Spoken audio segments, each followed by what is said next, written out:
Magandang gabi po sa lahat, magandang umaga, hapon, anumang oras kayo datnan ng ating programa o ng ating gampanin ngayong gabi.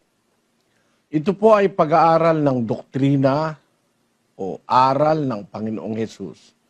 Yung salitang doktrina po, iyon ay Kastila at sa Tagalog ay aral. Ang sabi sa Biblia, doon sa unang Timoteo, Kapitulo 6, versikulo 3. Ganito po ang nakasulat doon.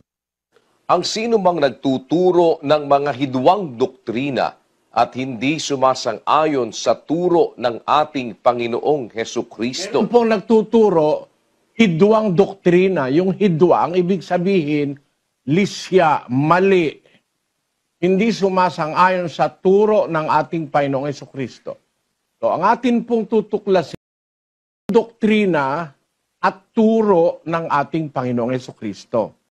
Kaya nga po kasi ganon ay dahil nandito tayo sa panahong Kristiyano. Tapos na po yung panahon ng Mosaiko, yung panahong Israelita, yung panahon ni Moises. Tayo po'y nasa ilalim ng panahon ni Kristo. Kaya ang aral na ating tutuklasin sa Biblia, hindi aral ng kahit na sino pa. Si Kristo po na anak ng Diyos na isinugo sa lupa, na siyang ipinakilala ng Ama na dapat nating pakinggan. 17:5 ng Mateo, ganito po ang nakasulat. Samantalang nagsasalita pa siya, narito ang isang maningning na alapaap ay lumilim sa kanila, at narito ang isang tinig na mula sa alapaap na nagsasabi, ito ang sinisinta kong anak na siya kong kinalulugdan, siya ang inyong pakinggan. Maliwanag po, ang tinig na nanggaling sa langit, narinig ng mga alagad, ito ang sinisinta kong anak na siya kong kinalulugdan, siya ang inyong pakikinggan. Kaya po sa relihiyon, mga kapatid, kung tayo makikinig ng aral, dapat kay Kristo tayo makinig. Problema natin sa ating panahon, may nakikinig kung kani-kanino. Ang rekomendasyon ng Ama, napakaliwanag. Ito ang sinisinta kong anak, siya pakikinggan nyo. Yun po ang aming anyaya sa inyo, mga kababayan. Magsuri po muna tayo bago natin desisyonan kung tayo ba'y mananatili sa ating samahan. Nasa sa inyo po yun, wala namang pwedeng mamilit sa atin. Inyo-offer po namin sa inyong pag-aaral na ito, ang pag-aaralan natin, doktrina ni Kristo. Bakit po? Basahin natin ang 4 ng Judas. Ito po ang nakasulat. Sapagkat may ilang taong nagsipasok ng lihim, yaong mga itinalaga ng una pa sa kahatulang ito, mga di banal na pinalitan ng kalibugan ang biyaya ng ating Diyos na itinatatwa ang ating iisang guro at Panginoong si Hesukristo. Doon po sa komunidad Kristiyano nung una, merong kinikilalang iisang guro at Panginoong si Hesukristo. Hindi ang guro kung sino pa. Ang sabi, iisang guro na siyang ating Panginoong Hesukristo.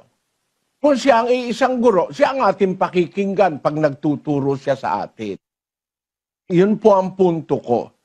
Kaya, ngayon po ang ating pag-aaralan at pakikinggan yung turo ng iisang guro.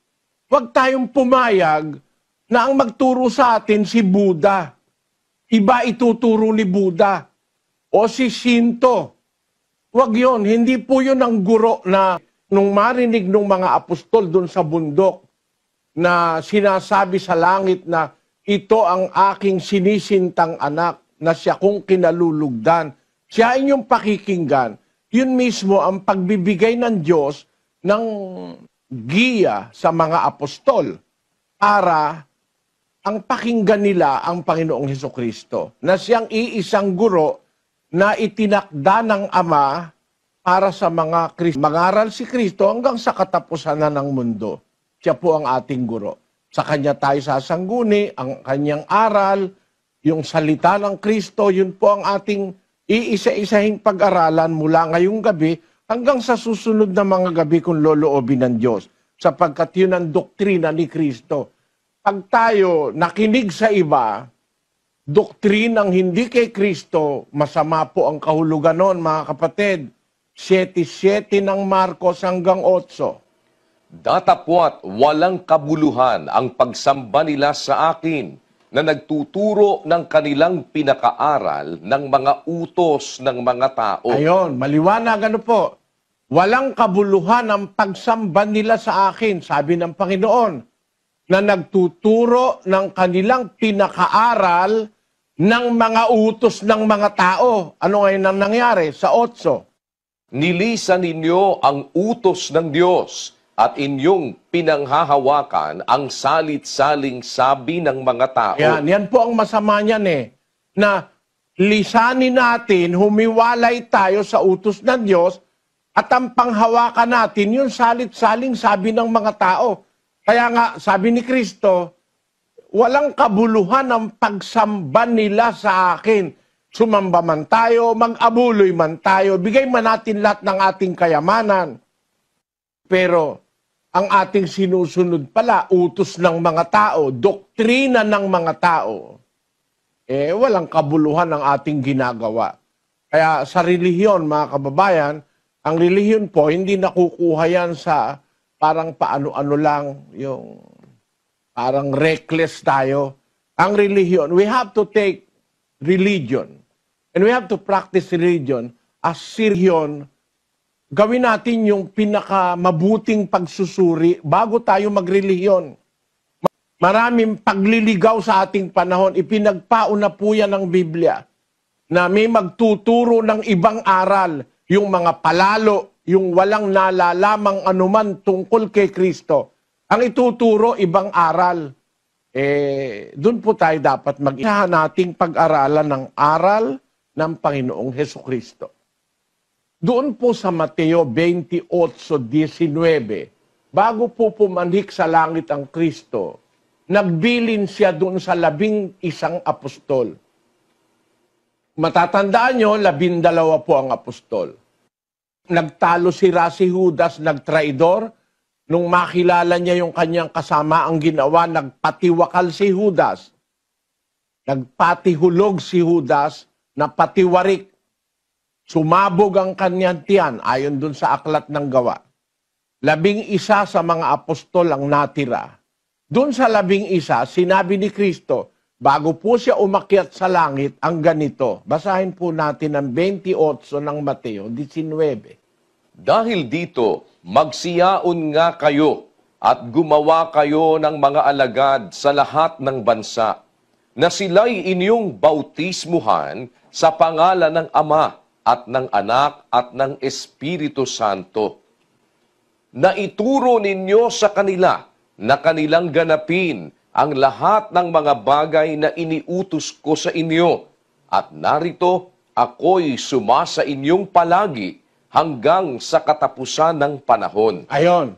Maliwanag na yung ituturo na sinabi ng Panginoong Hesukristo hanggang sa katapusan na yan ng ating panahon. Ang sabi niya sa 11 apostol, magsiyaon kayo, gumawa kayo ng mga alagad sa lahat ng bansa, na sila'y inyong bautismuhan sa pangalan ng Ama, ng Anak, at ng Espiritu Santo. Pagkatapos, na ituro ninyo sa kanila na kanilang ganapin ang lahat ng mga bagay na iniutos ko sa inyo. Hindi naman pala tayo dapat maligaw, mga kababayan. Bago umakyat sa langit ang Panginoong Hesus, iniwan niya ang bilin sa mga apostol na gumawa ng alagad sa mga bansa. Anong gagawin para makagawa ng alagad? Babautismuhan sa pangalan ng Ama, ng Anak at ng Espiritu Santo. Pagkatapos, ituro ninyo sa kanila na kanilang ganapin lahat ng mga bagay na iniutos ko sa inyo. At narito ako'y sumasa inyong palagi hanggang sa katapusan ng panahon. Dito po tayo ngayon susunod. Gagawa tayo ng alagad. Paano gagawa ng alagad? Babautismuhan, tapos ituturo ang lahat ng mga utos ni Kristo. Unang-unang aral niya, bautismo. At tandaan nyo mga kapatid, bautismuhan ninyo sila. Yun po ang unang aral na dapat isagawa. Kung mag-iisip kayo, lalo na yung mga Sabadista, sabi nung Sabadista, ilan ang utos ng Diyos? 10. Mali po yun eh. Bakit? Kasi nagbabautismo sila eh. Wala naman sa 10 utos yung bautismo. So, isang usapan po yun, mga kapatid. Kasi, sa 10 utos, walang bautismo. Kay Kristo, may bautismo. Tapos ng bautismo, ituturo ang lahat ng aral niya. At sabi niya, ako'y sumasa inyo hanggang sa katapusan ng panahon. Until the end of the age. Ang sabi niya dun sa English. Kaya, ang ituturo, yung aral ni Kristo. Pabautismuhan, tapos tuturuan ang aral ni Kristo. Na tuparin yung aral ni Kristo. Kung tayo nasa party ng pag-aaral, pagsusuri, hindi namin kayo babautismuhan agad. Kundi, susuriin muna natin yung aral. Pag nasuri nyo na ang aral, mga kapatid, nakita nyo tama, yun ang una nating tutuparin, magbautismo. Pero, susuri muna tayo ng aral ni Kristo. Alamin natin muna kung yung aral na ating itinataguyod sa Iglesia ng Diyos o sa Church of God International, ayun nga yung aral ni Kristo. At ang garantiya ko sa inyo, magdala kayo ng pangsulat, papel, lapis, o kaya tandaan ninyo na kung meron kaming ituturo sa inyo hindi aral ni Kristo, huwag niyong tatanggapin. Ang tanggapin niyo lang yung aral ni Kristo. At yung aral ni Kristo, nakasulat po sa Biblia yon. Pag hindi nakasulat sa Biblia, huwag niyong tatanggapin. Kasi yung aral ni Kristo, yung utos niya, lahat yon nakasulat sa Biblia. Hindi po pwedeng walang nakasulat, tatanggapin natin. 14:37 ng unang Korinto, pakinggan nyo.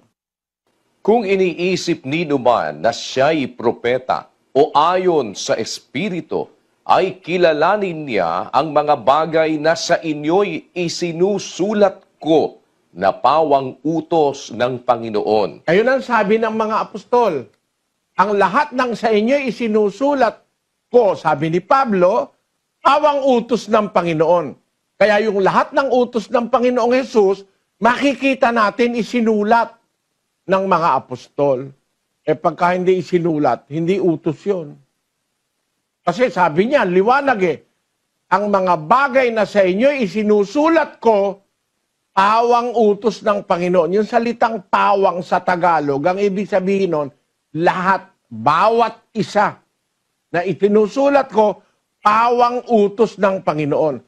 Pagka kayo tuturuan, wala sa nakasulat, magduda na kayo agad mga kababayan. Pag wala sa nakasulat, halimbawa, bibigyan ko po kayo ng na ang bagong Jerusalem sa Davao.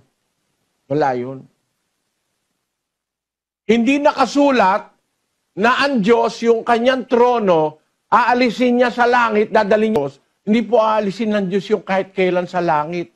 Permanente ang Diyos Hindi naman siya squatter para maglipat-lipat siya ng kanyang trono, ng kanyang domain.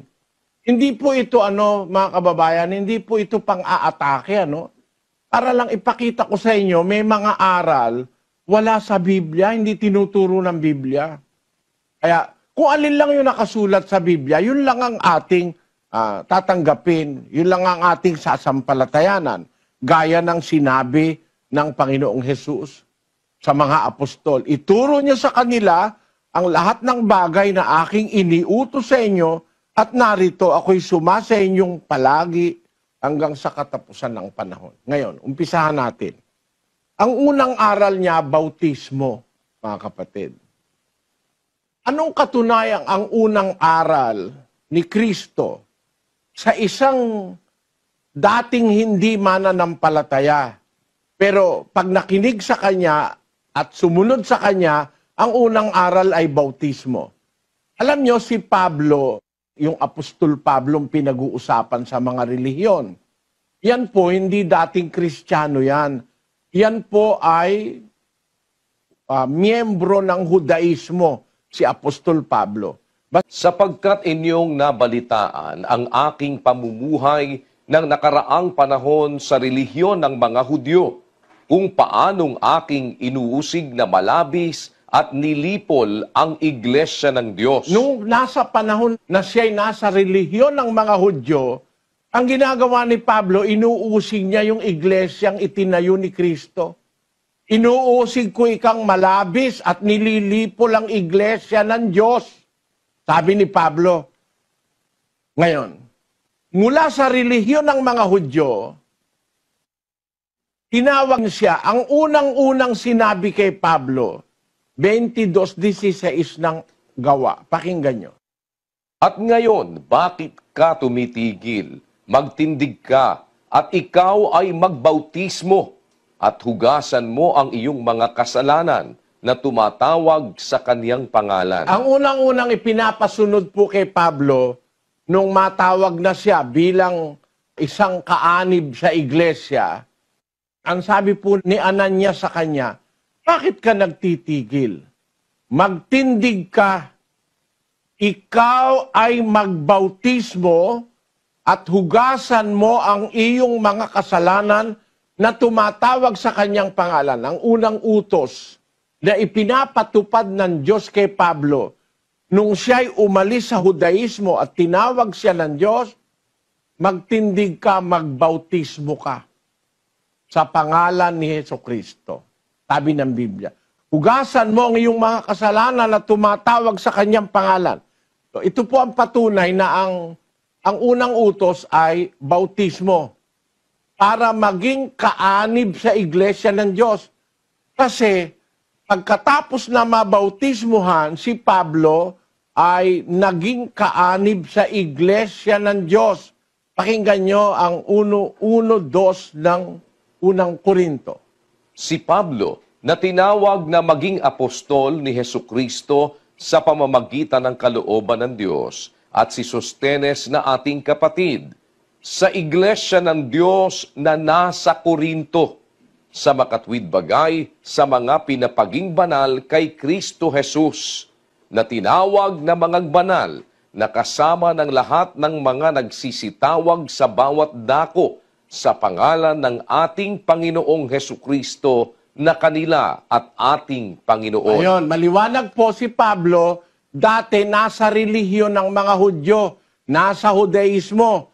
Inuusig niya ang iglesia ng Diyos. Kung natatandaan niyo yung Galacia 1:13, aking nilipol at inuusig na malabis ang iglesia ng Diyos. Yung iglesia ng Diyos na ipinangangaral ni Kristo at mga naunang apostol, yung inuusig niyang iglesia, doon siya tinawag. Nung tawagin siya, ang unang sinabi sa kanya, magtindig ka, magbautismo ka, hugasan mo ang iyong kasalanan. Kaya yun ang unang-unang aral na ipinatanggap kay Pablo para siya maging kaanib naman ng iglesia ng Diyos. Kaya nung bandang huli, sabi niya, si Pablo, tinawag na apostol ni Jesucristo, siya may sabi noon, sulat niya ito sa pamamagitan ng kalooban ng Diyos at si Sostenes na ating kapatid sa iglesia ng Diyos. Nagtuturo na ngayon siya sa iglesia ng Diyos. Kaya mula sa Judaismo na inuusig niya ang iglesia ng Diyos, naging kaanib si Pablo sa iglesia ng Diyos na kanyang inuusig. Ang katunayan noon, dun sa Galacia 1:22, basahin po natin. At hindi pa ako nakikilala sa mukha ng mga iglesia ng Judea na pawang kay Kristo, kundi ang kanila lamang naririnig na pinag-uusapan ay yaong umuusig sa atin ng una, ngayoy nangangaral ng pananampalataya na ng ibang panahon ay kanyang sinisira. Ang ganda ng istorya, no? Sabi ng mga unang Kristiyano, yung umuusig sa atin ng una, Ngayon, ipinangangaral niya ang pananampalataya na sa ibang panahon ay kanyang sinisira. Kaya, nung nasa relihiyon siya ng mga Hudyo, inuusig niya ang iglesia ng Diyos. Nung tawagin siya ni Kristo, naging kaanib siya dun sa iglesia ng Diyos. Ang usapan ngayon ng mga miyembro sa iglesia dun sa Judea, ang sabi, yun ikang umuusig sa atin ng una. Ngayon nangangaral ng pananampalataya na ng ibang panahon ay kanyang sinisira. Ang liwanag Ang inuusig ni Pablo, iglesia ng Diyos, yung inuusig niyang iglesia ng Diyos, doon siya naani bandang huli. Ayun. Kaya, ang unang-unang ginanap ni Pablong aral ay magpabautismo, mga kapatid. Pero hindi po namin ipapaganap sa inyo ngayon yan.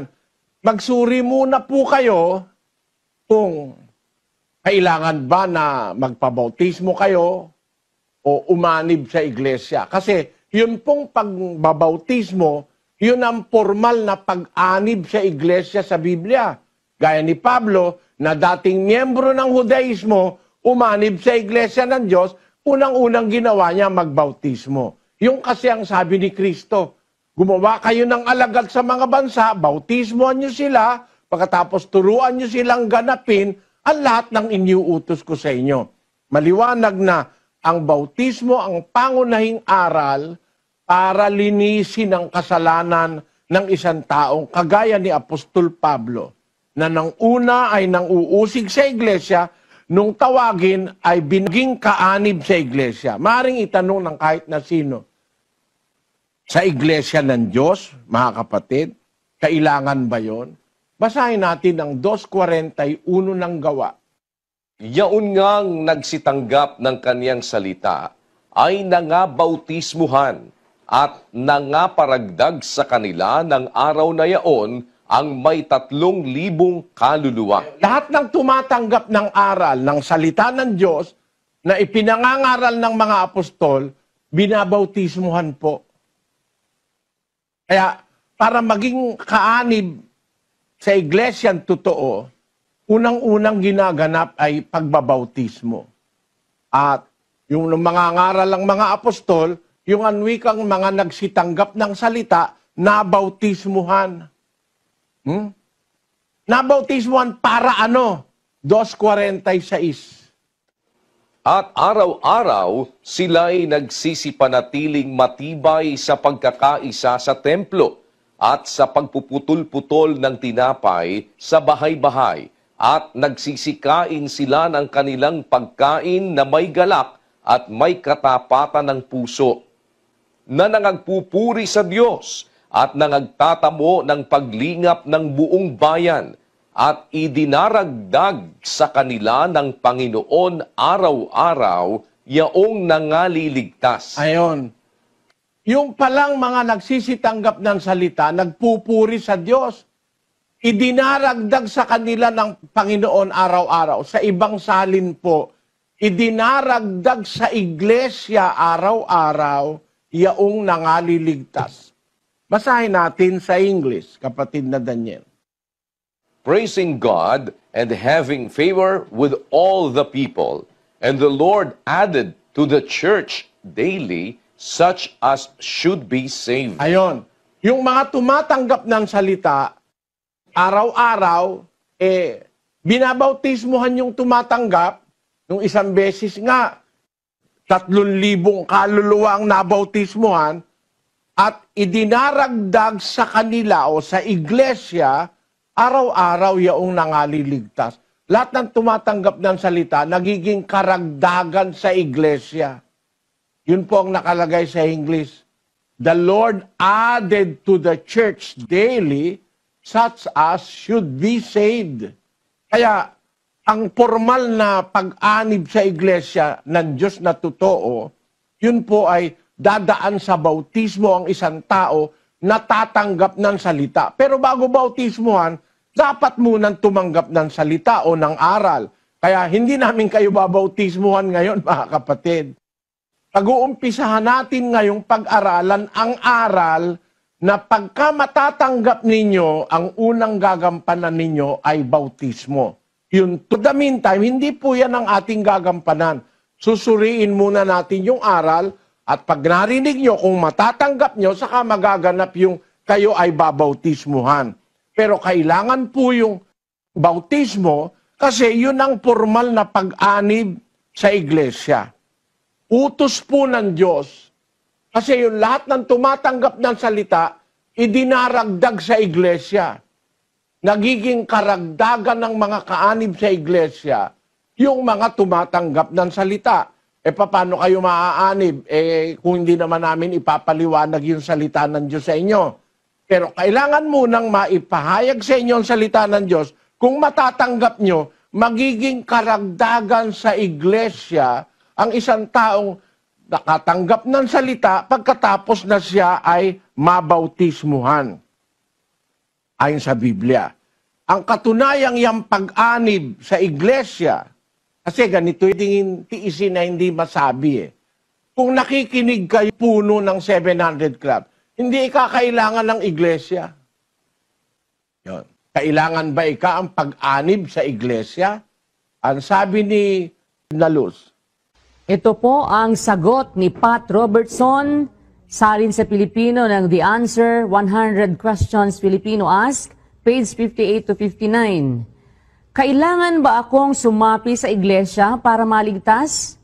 Para maligtas, kailangang tanggapin si Jesus bilang Panginoon at tagapagligtas. Walang ibang paraan. Ang pagpasok sa iglesia ay hindi makapagliligtas. Hindi pala makapagliligtas ang pagpasok sa iglesia. Bakit si Kristo nagtayo ng iglesia?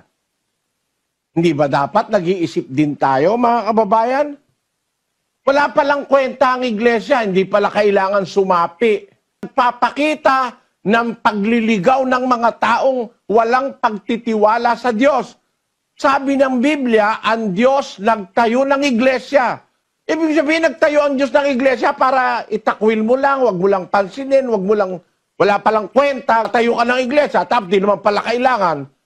Para kang bumili lang isang estatwa, nilagay mo sa gitna ng sala, hindi naman pala kailangan, istorbo lang. Hindi po ganon. Sa Biblia, kaya itinayo ang iglesia para aniban ng tao. Na ang tao'y sumapi sa iglesia. Utos po ng Diyos yun. 3:6. Na ang mga hentil ay mga tagapagmana at mga kasangkap ng katawan. Kita nyo? Salita ng Diyos ito. Yung mga hentil, kagaya natin, ang hentil po sa Biblia, lahat ng bansa labas ng Israel. Lahat ng bansa labas noong mga inakay ni Moises, tinatawag na mga hentil. Kaya ang Pilipino, Amerikano, Hapon, tayong lahat ngayon, mga hentil tayo. Gentiles ang tawag. Kasi hindi tayo kabilang doon sa Israelites. Ngayon, ang mga hentil ang wika, tagapagmana, mga kasangkap ng katawan. Alamin natin, alin ba yung katawan na sasangkapan ng mga hentil? Alin yung katawan? Colosas 1:18. At siya ang ulo ng katawan sa makatwid bagay ng iglesia. Ayan, si Kristo ang ulo ng katawan sa makatwid bagay ng iglesia. Yung katawan, mga kapatid, yun po ang iglesia na itinuturo sa Biblia. Yung iglesia ang tinuturo sa Biblia, dapat tayong mga hentil maging sangkap noon, maging members. Kung babasahin natin sa English, kapatid na Daniel. That is how the Gentiles are fellow heirs, members of the same body, and partakers of the promise in Christ Jesus through the gospel. Ang liwaliwanag, ang mga hentil, the Gentiles are fellow heirs, tagapagmana, members o kasangkap ng katawan, members of the same body. Alam na natin yung katawan, yun ang iglesia. Ang mga hentil ay tagapagmana, kasangkap ng iglesia. May bahagi sa pangako na kay Kristo Jesus sa pamamagitan ng Ebanghelyo. Maliwanag kung gayon, mga kababayan, na ang pag-anib sa iglesia, kalooban ng Diyos. Magiging sangkap tayo ng katawan o ng iglesia. Hindi natin pwedeng sabihin na ang kailangan ko lang si Kristo. Eh si Kristo nga ang nagturo ng iglesia eh. Tapos, ayaw mong tanggapin ngayon yung iglesia ang tinuro niya. Ano? Yung iglesia hindi. Eh si Kristo nagturo ng iglesia eh. Kundi ka ba naman ano? Wala ka bang utak? Siya nagturo ng iglesia, tatanggapin mo siya, ayaw mo ng iglesia, ay siya nagturo nun. 12:48 ng Juan. Ang nagtatakwil sa akin at hindi tumatanggap sa aking mga pananalita ay mayroong isang hahatol sa kanya. Ang salitang aking sinalita ay siyang sa kanya'y hahatol sa huling araw. Ang sabi ng Panginoong Hesus, ang nagtatakwil sa akin, hindi tumatanggap ng aking mga pananalita, eh hahatulan siya nung salitang sinalita ko sa huling araw. Tiyan mo yan. Pagka pala hindi mo tinanggap yung salita, tinatakwil mo yung nagsalita. Ang liwanag, tandaan niyo mga kababayan, ang nagtatakwil sa akin, hindi tumatanggap sa aking mga pananalita. Eh pagka pala sinasabi mo, tinatanggap mo si Kristo, ayaw mo naman yung salita ni Kristo, eh tinatakwil mo si Kristo. Sipin nyo mga kababayan, takwil mo naman yung salita ni Kristo. Eh paano yun? Eh, tinatakwil mo si Kristo. Kailangan ng iglesia. Kailangan nga eh. Turo nga ni Kristo yung iglesia eh. No? Ang pagtanggap kay Kristo, tanggapin mo yung salita niya. At pag tinanggap mo yung salita niya, kasama sa itinuro niya ang iglesia. May iglesia siyang itinuro. At yun ang iglesia ng Diyos na nasa Biblia. Kung tatanggapin mo siya, tatanggapin mo yung salita niya, yung itinuro niya. Isa doon ay ang iglesia. At kailangang umanib ka doon sa iglesia na itinuro niya. Hindi ko sinasabi yung mga hindi nakarinig, hindi ko sinasabi yung nasa bundok, hindi ko sinasabi yung mga namatay nung araw na wala pang imprenta ang Biblia. May hustisya ang Diyos para sa kanila. May awa ang Diyos para sa kanila. Pero yung mga nakakarinig ng aral, may aral tayo naririnig, isa sa bahagi ng aral na yon ay ang pagtanggap sa iglesia na itinuro ni Kristo. Basahin po Roma. Ang pag-ibig ay maging walang pagpapaimbabaw. Kapuotan ninyo ang masama, makisanib kayo sa mabuti. Ayon, ang sabi ng salita ng Diyos, kapuotan ninyo ang masama, makisanib kayo sa mabuti. Yung palang pagsanib, utos pala yon mga kababayan. Yung pagsanib, kapuotan ninyo ang masama, makisanib kayo sa mabuti. Eh pagkasasabihin mo, hindi na kailangang umanib. Eh kung naiintindihan mo kasi, sasabihin mo, tanggapin si Kristo.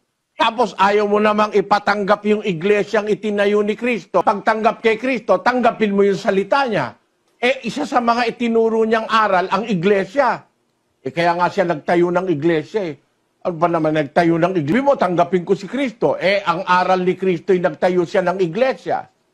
Tapos si Kristo. Pagkat ang lalaki ay pangulo ng kanyang asawa, gaya naman ni Kristo na pangulo ng iglesia, na siya rin ang tagapagligtas ng katawan. Si Kristo pala pangulo ng iglesia. Ayaw mong tanggapin ngayon. Ano ka? Di antikristo ka. Antikristong maliwanag yung ayaw tumanggap sa iglesia na itinuro ni Kristo. Kasi siya ang pangulo nun eh. Siya ang pangulo ng katawan sa makatwid ng iglesia. Si Kristo, pangulo ng iglesia. Ayaw mo ng iglesia. Kaya mga kababayan, sana maintindihan po ninyo ang punto ko na ang iglesia, isang entity o isang institusyong itinatag ng Panginoong Hesus para ang tao umanib. Ang sabi, ang pag-ibig ay maging walang pagpapaimbabaw. Sabi ng Biblia, kapuotan ninyo ang masama, makisanib kayo sa mabuti. Yung pong pag-anib sa mabuti na itinuro ni Kristo, aral po ng Diyos yun. Kaya utos ng Diyos yung ang mga hintil, tagapagmana, kasangkap ng katawan o ng iglesia. Kasi ang katawan, siya nga yung iglesia. Katawan ni Kristo. Spiritual na katawan ni Kristo ang iglesia. Kaya lahat ng gustong pasakop kay Kristo, dapat, kung alam mo ang aral, paanib ka sa iglesia. Isa po ito sa mga mahahalagang doktrina ng Panginoong Hesus na ang tao pumasok sa iglesia. At yung aayaw o pumipigil sa iba na pumasok sa iglesia, mga antikristo po yun. Basahin po natin ang 3 Juan. Ako'y sumulat ng ilang bagay sa iglesia, datapwat si Diotrephes na nag-iibig magkaroon ng kataasan sa kanila, ay hindi kami tinatanggap. Kaya't kung pumarian ako, ay ipaaalaala ko ang mga gawang kanyang ginagawa na nagsasalita ng masasamang salita laban sa amin at hindi nasisiyahan sa ganito, ni hindi man niya tinatanggap ang mga kapatid at silang mga ibig tumanggap ay pinagbabawalan niya at pinalalaya sila sa iglesia. Ayun, ang pangalan niya, Diotrephes, yung kalaban ng mga apostol. Kung iisipin nyo, mga kababayan, meron pa ngayong isang pastor na tapta kayo sa iglesia. Sabi nung isa pang, ako'y sumulat ng ilang bagay sa iglesia. Datapwat si Diotrephes na nag-iibig magkaroon ng kataasan sa kanila, hindi kami tinatanggap. Kaya't kung pumarian ako, sabi ni Juan, ipapaalala ko sa iyo ang mga gawang kanyang ginagawa. Nagsasalita ng masasamang salita laban sa amin. Hindi nasisiyahan sa ganito. Hindi niya tinatanggap ang mga kapatid. At silang ibig tumanggap, pinagbabawalan niya at pinalalaya sila sa iglesia. Yan yung kaaway ng mga apostol. Ayaw na yung mga tao pumasok sa iglesia. Ganon din ngayon yung mga kalaban ni Kristo. Mga antikristo ngayon. Hindi kakailangan niyang iglesia. Huwag kayong mag-iglesia. Huwag daw mag-iglesia. Pupunta ka sa kanya. Ano yun sa'yo? Ha? Fellowship. O kaya born again fellowship o ministry. Ano ba yan? Di ba iglesia rin yan? Ayaw nyo lang ng totoo. Ang gusto nyo yung mali. Ang nasa Biblia ay iglesia. Aral ng mga apostol, mga kababayan. Tandaan nyo, nangaral ang mga apostol, ang ipinangaral, iglesia ng Diyos. Yung tunay na iglesia sa Biblia. Gawa 20:28. Pakinggan nyo. Ingatan ninyo ang inyong sarili at ang buong kawan na sa kanila'y ginawa kayo ng Espiritu Santo na mga obispo upang pakanin ninyo ang iglesia ng Diyos na binili niya ng kanyang sariling dugo. Nakita nyo kung gaano kamahal ang iglesia para sa Panginoong Hesus?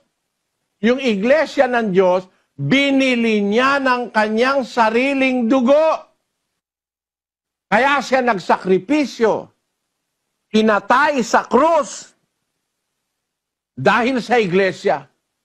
Mahal na mahal ni Kristo ang iglesia.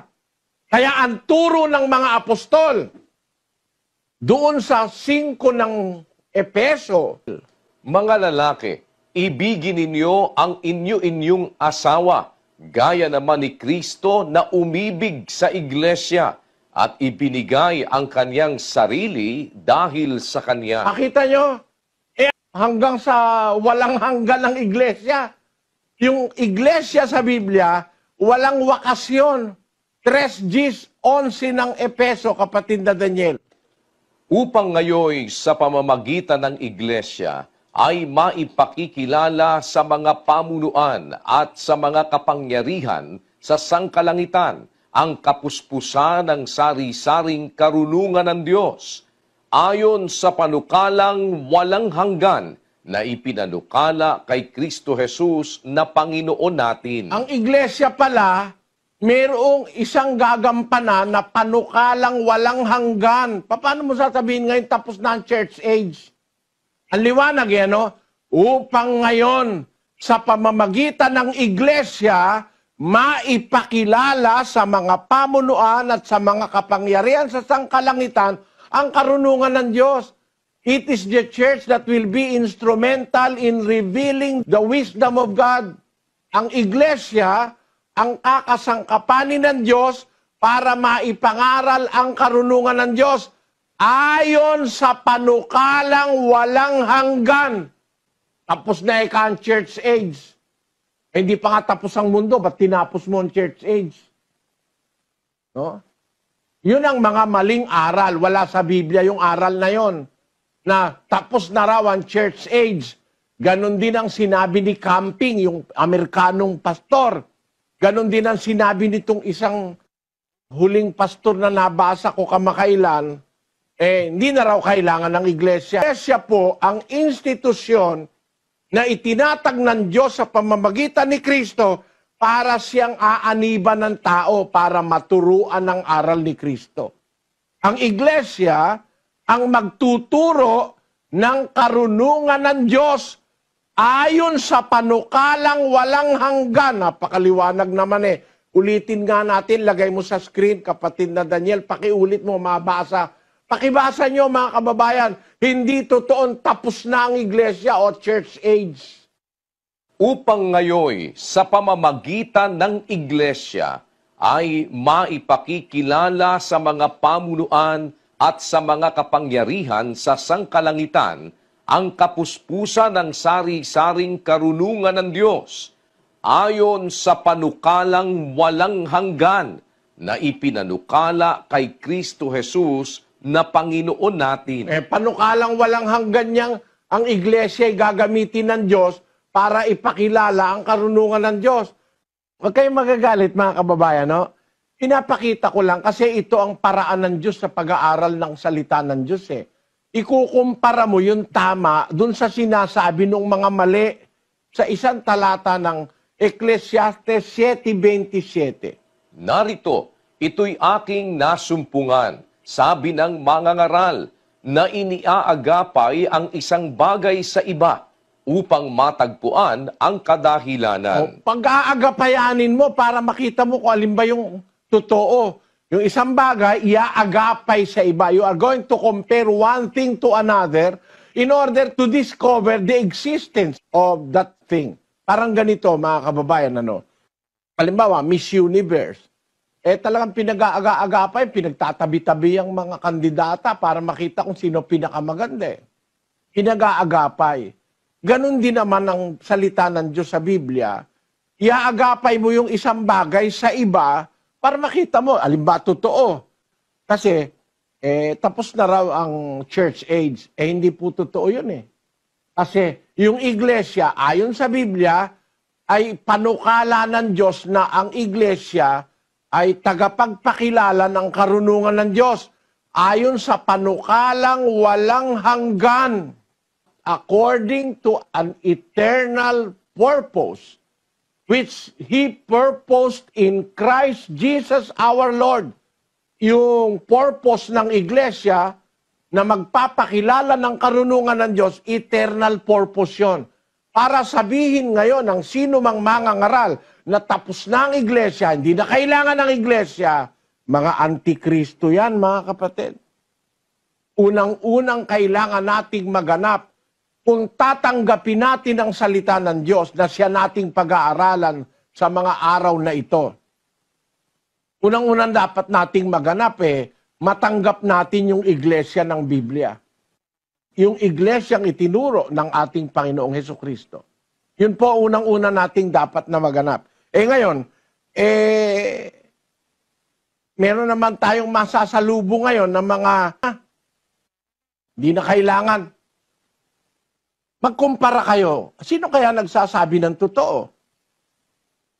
Baka kaya naman kasi meron nang para lang maiba yung kanila, born again na lang kubrihin, pag-aralan itong mga aral na ito, mga nyo na tayo ay mag-aral ng doktrina ni Kristo. Kasi nga ngayon nga nagkasamot-samot ng may iglesia, may saksi. Yung iba naman, Baptist. Yung iba naman, fellowship. Yung iba naman, ministry. Bakit ministry? Nasa Biblia, iglesia eh.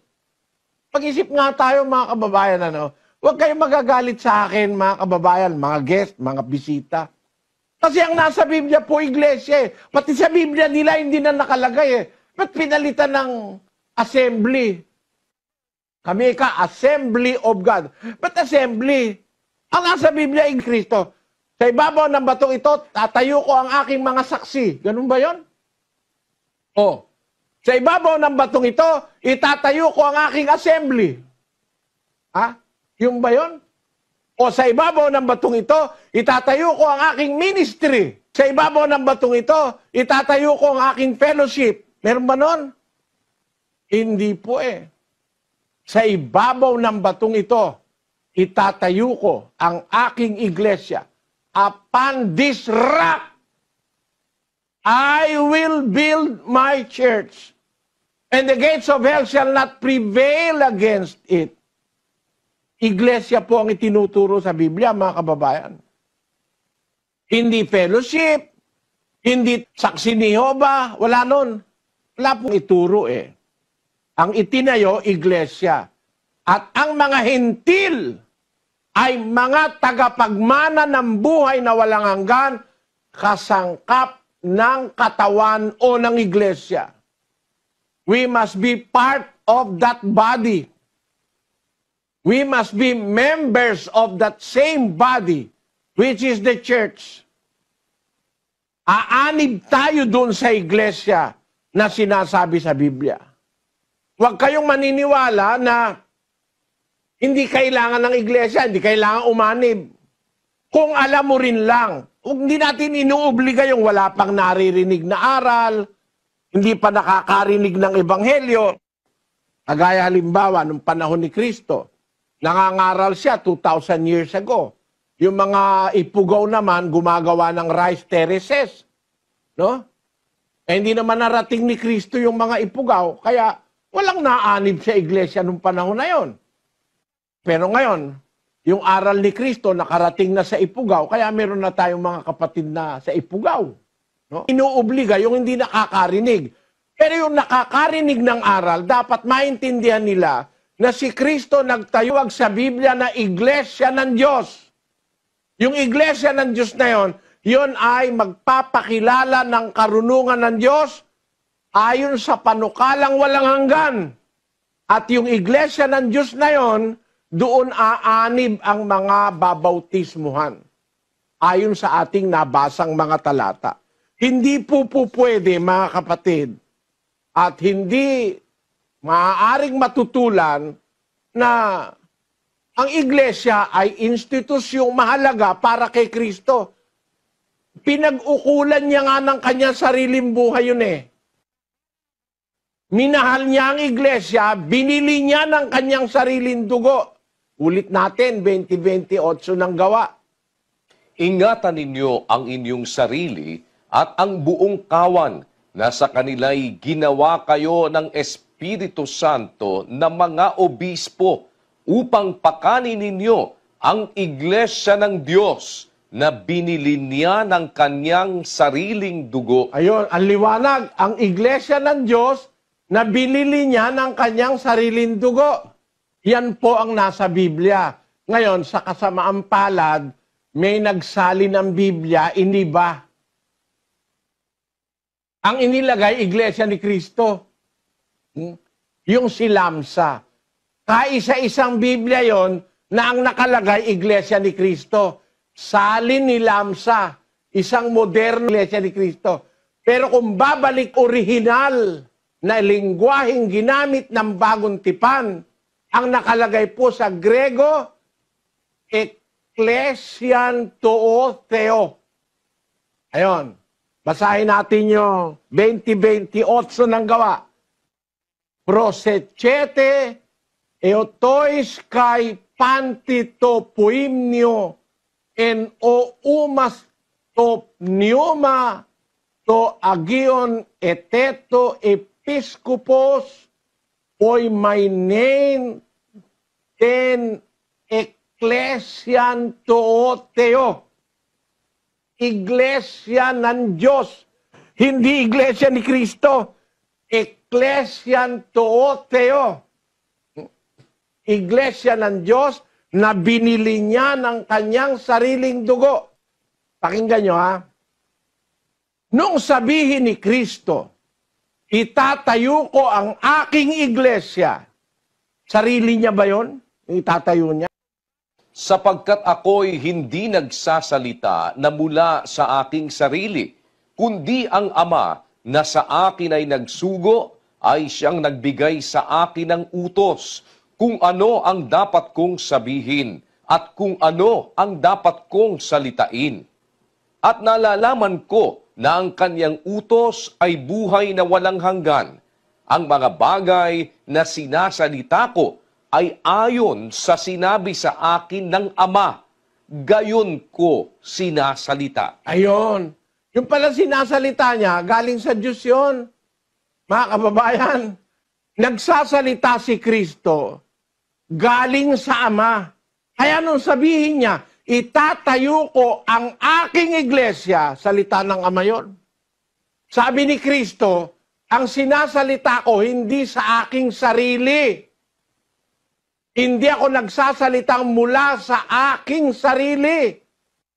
Kundi ang Ama na sa akin nagsugo, nagbigay sa akin ng utos kung ano ang dapat kong sabihin, kung ano ang dapat kong salitain.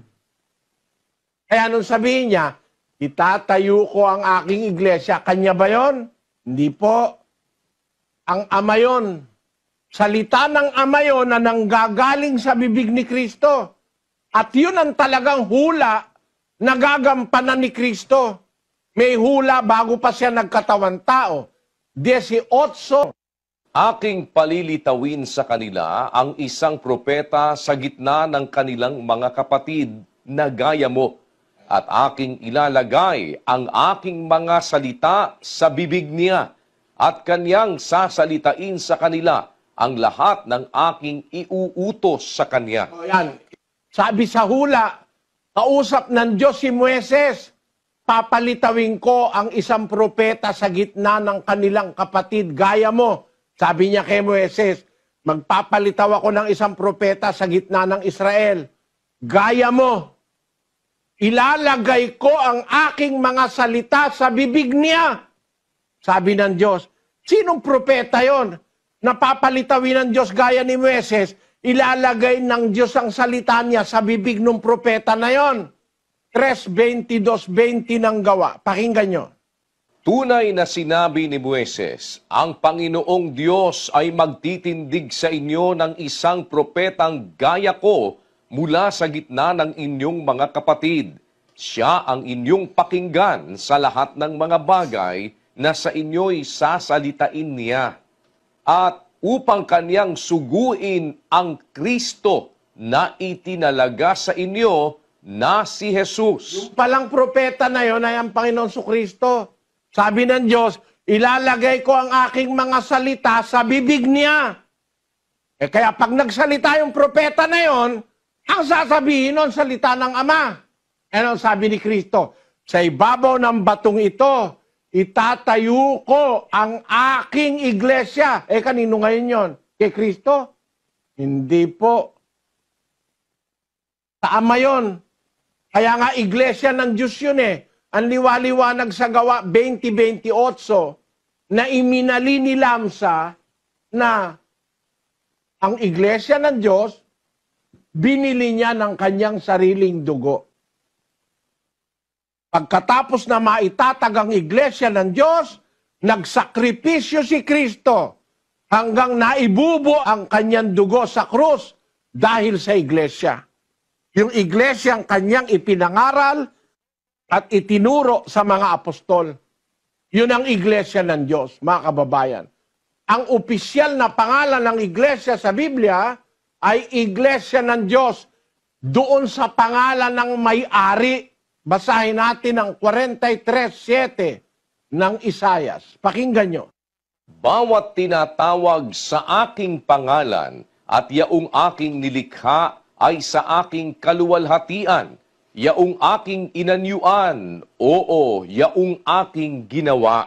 Maliwanag po, mga kababayan, sabi ng Diyos, yung tinatawag sa kanyang pangalan, yun ang kanyang kaluwalhatian. Yun ang aking inanyuan. Oo, yaon ang aking ginawa. Yun ang aking nilikha. Kaya nga lahat ng bagay na sa Diyos tinatawag sa pangalan ng Diyos Di ba? Espiritu. Kanino? May espiritu na whiskey. May Diyos. Ang tawag, Espiritu ng Diyos. Tao. Tao ng Dimi Kristo sa 8:44 ng Juan, kayo'y sa inyong amang dyablo. Meron namang tao sa Diyos naman. Tao ng Diyos.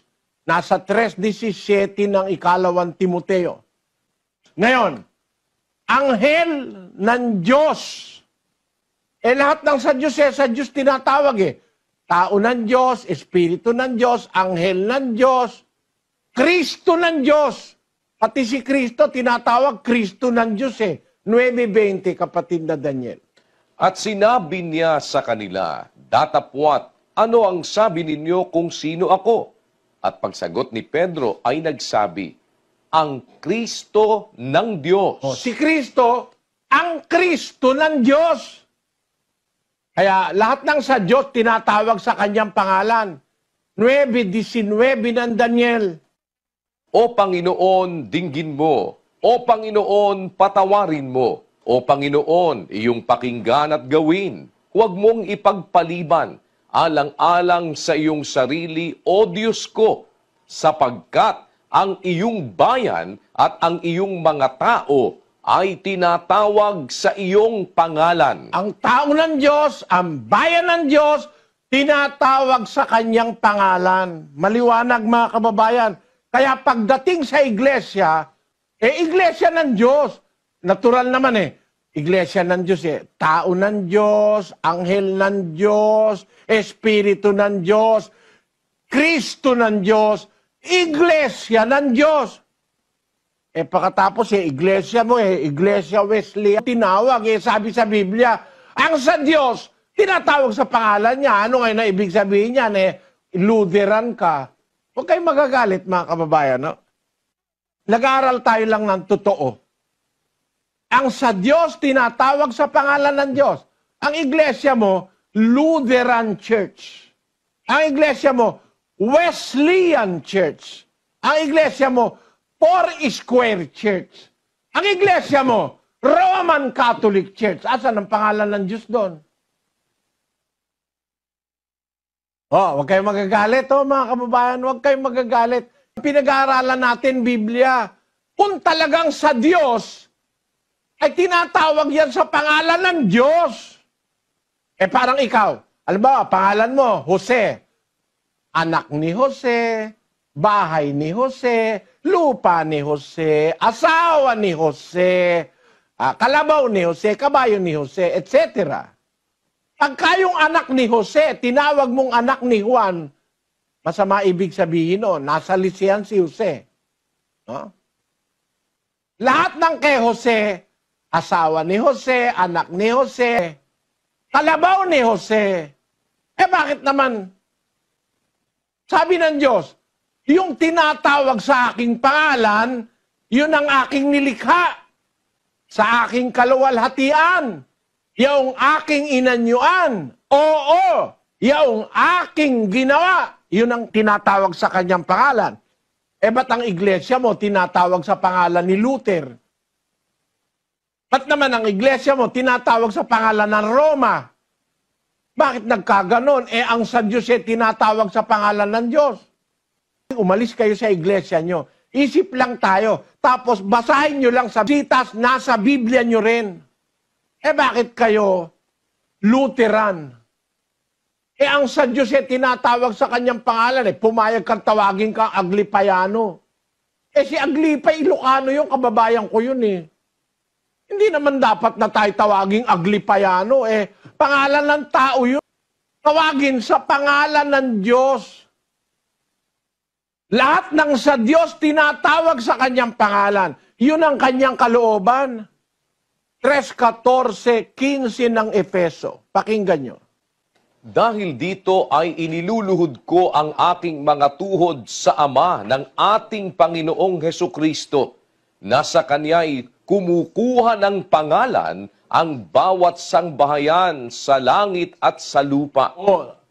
Sa Ama ng ating Panginoong Hesukristo, niluluhod ko ang aking tuhod, sabi ni Pablo, sa Ama, sa Diyos, na sa Kanya'y kumukuha ng pangalan ang mga sambahayan sa langit at sa lupa. Ang sambahayan ng Diyos sa lupa ay ang iglesia. Kanino kukuha ng pangalan? Kay Luther o Liana? Yung sa Diyos, tinatawag yun sa pangalan ng Diyos. Kaya nga nakasulat sa Biblia, miski sa Grego, Ecclesian to Theo. Ecclesian to Theo. Iglesia ng Diyos. Church of God. Tama naman ang pagkakatranslate sa English eh. Church of God. Sa Tagalog, miski sa Bibliang Katoliko, nakalagay, Iglesia ng Diyos. Sa dating Biblia ng Protestante, Iglesia ng Diyos din. Sa Bibliang Katoliko, Iglesia ng Diyos din. Lagay mo nga yung Bibliang Katoliko dyan. Po, ilagay natin yung Bibliang Katoliko. Nakasulat po dito, ingatan ninyo ang inyong sarili at ang buong kawan na pinaglagyan sa inyo ng Espiritu Santo bilang mga tagapamahala upang pamahalaan ang iglesia ng Diyos na kanyang tinubos ng sarili niyang dugo. Ito nyo, kung Biblia ang babatayan mo, hindi mo naman iibahin yan eh. Iglesia ng Diyos, yun ang tinubos niya ng kanyang sariling dugo. Sa Bibliang Grego na orihinal na ginamit na salita sa Bagong Tipan ay Ecclesian to Theo. Iglesia ng Diyos din. Sa Cebuano nakalagay, matngonin ninyo ang inyong kaugalingon ug ang tanang panon, nga kanila ang Espiritu Santo naghimo kaninyo nga mga magtatanaw aron pasibsibon ninyo ang iglesia sa Dios nga gipalit niya sa iyang kaugalingang dugo. Iglesia sa Dios, no? Sa Ilocano. Kitain nyo ti Baguio, kenti amin nga ipastoran nangikabilan ti Espiritu Santo kada kayo, akas managaywan, tapno ipaarabyo ti iglesia ti Dios. Isu ang ginatang na itidara na. Liwanag, ano? Mga kapatid, ano, kung titignan natin, miski yung matandang Bibliang Katoliko, ang nakalagay, Iglesia ng Diyos. Yung unang mga salin ng Bibliang Protestante, ang nakalagay, Iglesia ng Diyos. At yun naman talagang nasa Greek original language, Ecclesian to Theo. Kaya, mayroong iglesia talaga mga kapatid sa Biblia. Binili ng Kristo ng kanyang sariling dugo. Pagkatapos ngayon, sasabihin mo, hindi na kailangan ng iglesia. Kailangan po yan. Ang unang-unang isang dapat nating maintindihan. Kagaya ni Pablo, galing sa relihiyon ng mga Hudyo, sa Judaismo, nang tawagin siya ng Panginoong Hesus, naanib siya sa iglesia ng Diyos. Na dapat nating unang maintindihan, ang pag-anib sa iglesia ng Diyos, isa sa pangunahing aral ng ating Panginoong Kristo. Na bago tayo formal na maanib sa iglesia, kailangan nating mabautismuhan. Pero bago naman tayo mabautismuhan, kailangan muna nating matanggap yung salita. Kung hindi po tayo magsusuri, baka tayo maligaw. Bakit?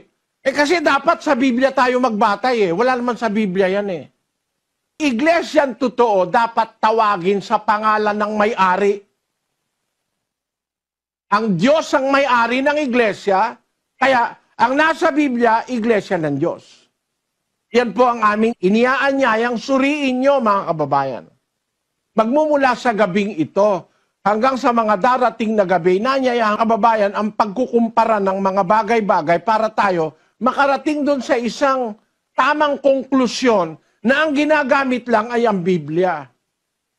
Naanyayahan ko po kayo uli bukas, mga kababayan. Sana dalo kayo uli. Umpisahan nating suriin ang salita ni Kristo.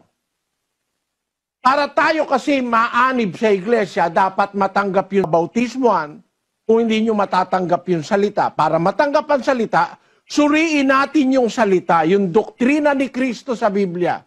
Siya na dapat magturo sa atin. Babasahin ko po sa inyo isa-isa. Ang aral ng mga kababayan, no? Sana balik kayo. Pakiusap ko at kalahati. Kung loloobin ng Diyos, maintindihan natin ang aral ng ating Panginoong Jesucristo na napakahalaga para sa ating kaligtasan.